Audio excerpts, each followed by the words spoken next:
La matinale RCF, le grand invité.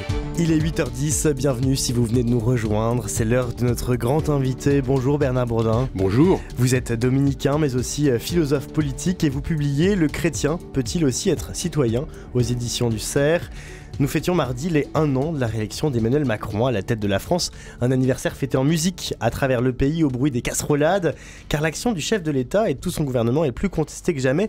Selon un récent sondage, 2 Français sur 3 se disent déçus de l'action politique du chef de l'État. Et ce matin, justement, c'est à l'action politique qu'on va s'intéresser.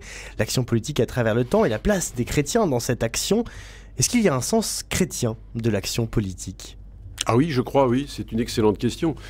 Je crois parce que j'en suis même très convaincu, parce que le chrétien, par définition, c'est celui qui vit dans l'espérance de l'accomplissement du royaume de Dieu. Donc, il commence dès maintenant, depuis la résurrection du Christ, oui, on est encore dans le mouvement de Pâques, et en même temps, il s'achèvera à un moment, à un temps T que l'on ignore complètement. Donc, nous vivons forcément dans l'ici et maintenant du royaume de Dieu qui commence et aussi dans l'espérance d'une longue durée de cet accomplissement. On ne sait pas quand. Pourtant, votre livre s'appelle de façon un peu provocante « Le chrétien peut-il aussi être citoyen ?» Pourquoi il y aura un doute ? Non, le aussi, c'est pas moi qui l'ai ajouté, c'est mon éditeur. Mais je pense que c'est une bonne idée. Ça jette de fait, comme vous dites, un doute. C'est un peu provocateur, en fait, et ça incite. Initialement, le titre que j'ai choisi, c'est « Le chrétien peut-il être citoyen ?» Mais l'éditeur voulait rajouter le aussi, mais pourquoi pas ? Alors, pour revenir à votre question, effectivement, le chrétien vivant dans le long terme, l'espérance des biens qu'on ne voit pas encore, eh bien, il ne peut que imprimer un sens de l'action politique qui s'inscrit dans le long terme.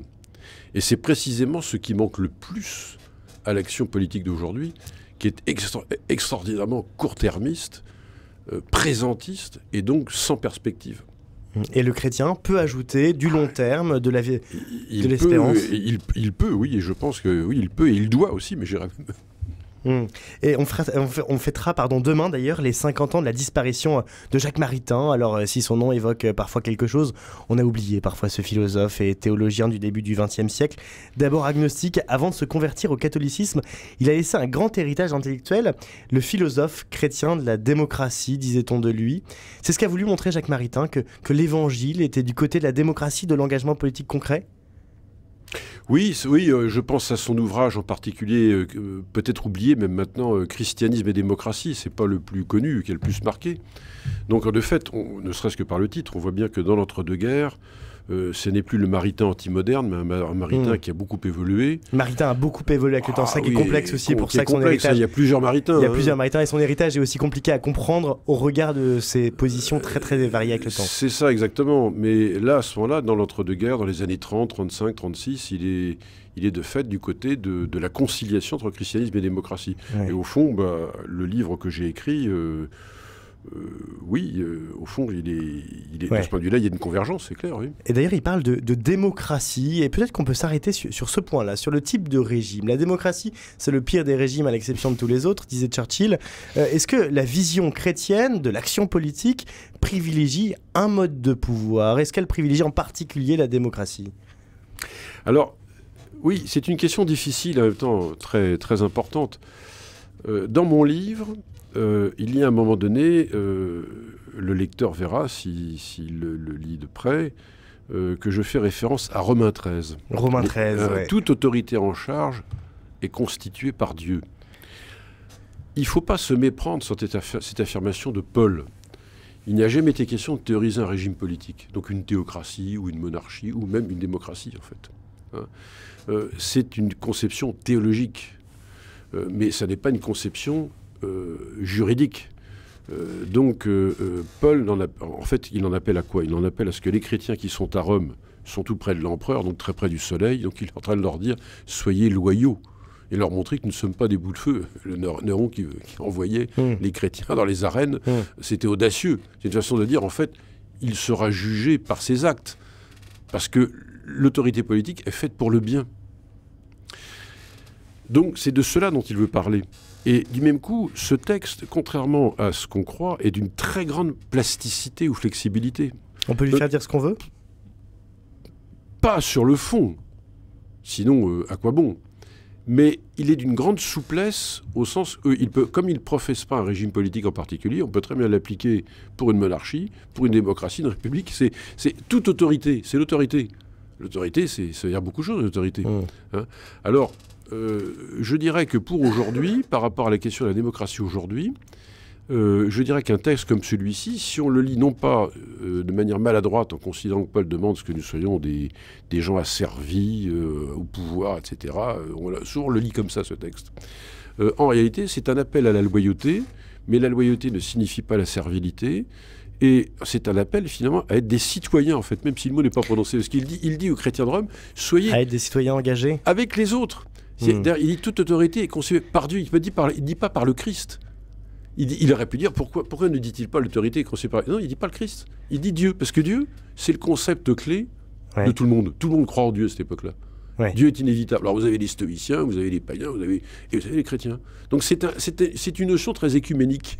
Et d'ailleurs, au tout début de Romains 13, que chacun soit soumis aux autorités supérieures. Est-ce que par là, on ne place pas le chrétien dans une position de citoyen, mais pas de responsable politique ? C'est-à-dire que le chrétien ne pourrait pas être responsable politique parce que ce n'est pas là sa vocation, mais que chacun soit soumis aux autorités supérieures, c'est-à-dire qu'il sera citoyen certes, mais citoyen comme les autres, pas plus. Alors, tout texte a un contexte et un au-delà du contexte. C'est-à-dire, dans le contexte, évidemment, ça ne fait pas des gens responsables, ça fait des sujets de l'empereur, loyaux, qui ne mettent pas en cause les institutions, donc qui respectent la légalité. Mais je dirais que, alors au-delà du contexte, ça veut dire aujourd'hui que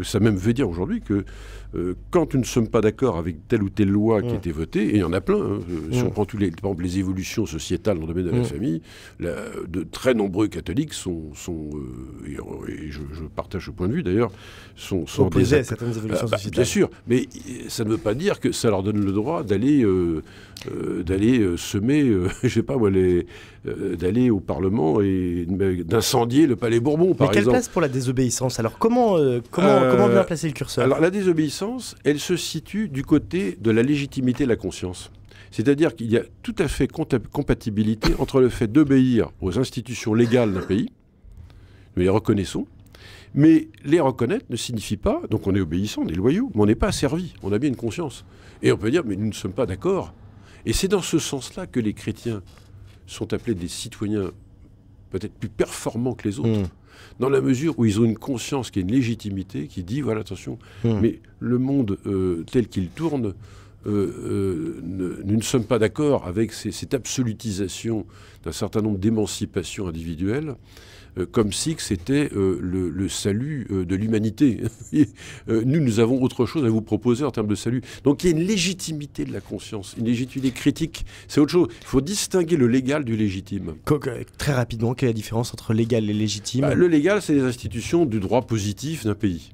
La Constitution, par exemple, de la Ve République, les lois qui sont votées, c'est légal. Et ce qui est légitime, c'est ce qu'en conscience, je suis prêt à accepter ou pas. Voilà, c'est Antigone et Créon, si vous voulez, en version chrétienne. C'est-à-dire, il y a la structure légale, mais il y a du méta-légal, il y a quelque chose de supérieur. Vous voyez ? Et d'ailleurs, l'Église a beaucoup écrit, et la doctrine sociale de l'Église, notamment, regorge de textes sur la vie politique.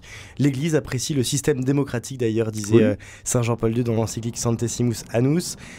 Mais pour autant, les chrétiens sont très divisés sur la question politique, avec une attirance pour les extrêmes. Selon un sondage IFOP, les chrétiens ont voté au moins autant pour l'extrême droite et l'extrême gauche que le reste de la population des dernières élections présidentielles. Pourquoi sont-ils aussi divisés ? Alors, les systèmes démocratiques libéraux, il faut ajouter libéraux, comme ils sont fondés sur la notion d'individu, forcément, là, pour le coup, la conscience est hypertrophiée d'une certaine façon. C'est le contraire de système totalitaire. Et forcément, ça déteint sur les églises en Occident, même les religions de manière plus générale. Et donc, il y a une hétérogénéité du catholicisme, comme de l'islam, même de l'islam. Je veux dire, j'ai des étudiants ou des étudiantes musulmanes qui sont de types très différents. Donc, les religions sont devenues très hétérogènes, en fait. Donc, les positions ne sont pas unifiées. Et c'est à la fois une bonne chose parce que ça veut dire que la conscience individuelle est respectée, on n'est pas enfermé dans des communautés. C'est un aspect négatif aussi, c'est que l'Église a du mal à se faire entendre sur des positions un peu difficiles. Et donc elle risque de... Les chrétiens, c'est pas seulement l'Église, les chrétiens risquent de se dissoudre, je dirais, dans leur propre visibilité. Ça, c'est de fait un aspect négatif. Mais il n'y a pas risque d'être communautaire dans ces cas-là Il faut l'éviter aussi. Alors justement, c'est le propre de l'Église, c'est que l'Église est une assemblée, ecclésia, assemblée en grec, et donc elle doit à la fois maintenir le double cap de personne, la personne, très chrétien, et le fait qu'elles ce sont des communautés, donc elles ont une parole collective, ces églises à donner aussi. C'est une grande difficulté, de fait. Mais ça, on y arrive aujourd'hui difficilement. Difficilement, il faut bien le dire, difficilement. Mais l'Église, mais voyez-vous, je ne crois pas du tout. Par exemple, il y a un livre qui est paru aux États-Unis, je crois qu'il a été traduit en français, sur le Paris bénédictin.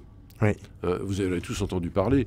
Et l'idée que l'Église devrait se réfugier dans un monde plus ou moins monastique de retrait... Oui, peut-être expliquons la thèse très rapidement. La thèse Dreher qui l'écrit. En gros, ça veut dire, replions-nous puisque le monde nous tourne le dos. Faisons des petites communautés comme l'ont fait les bénédictins, et c'est comme ça qu'après on rayonnera. Voilà, et voilà, en gros c'est ça.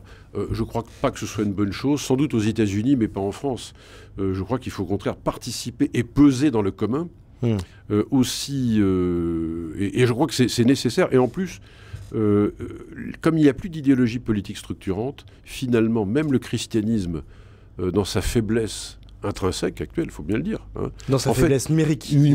Exactement. En réalité, il est encore la seule force spirituelle qui puisse apporter quelque chose. Et je vais même, pour conclure sur ce point, je le constate auprès de pas mal d'agnostiques qui me disent, mais écoutez, réveillez-vous, ne parlez pas que de la pédocriminalité ou des abus, vous ne parlez que de ça, parlez du positif. Même si on vous attend, important. On vous attend.